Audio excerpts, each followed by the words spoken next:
So I just had a very interesting conversation with a potential investor, and we started to talk about basically what does it mean to lead a truly enriched life. Like this guy's about to hit 50, makes a lot of money, but he's thinking what are the next steps in his life because he's got interests outside of being a physician.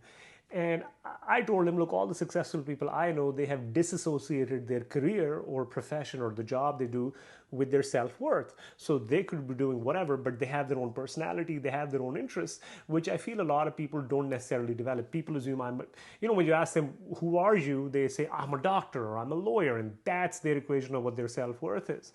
And he laughed and he said, that's such an interesting point because I have an uncle who says that anytime somebody asks him, what do you do? He says, I'm an amateur tennis player.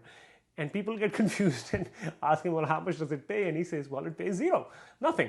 And they say, well, how do you get paid? How do you pay your bills? And he says, oh, I'm a dentist, right?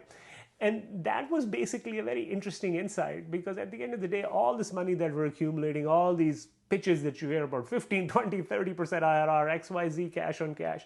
What's the purpose of all of this thing? The purpose of all of this thing is for us to have the freedom to lead a truly enriched life. So if you don't develop interests outside of work, outside of, merely accumulating for the sake of accumulating, what's the point, right? So I want you to think about it. What makes you lead an enriched life and what can you do to get to it?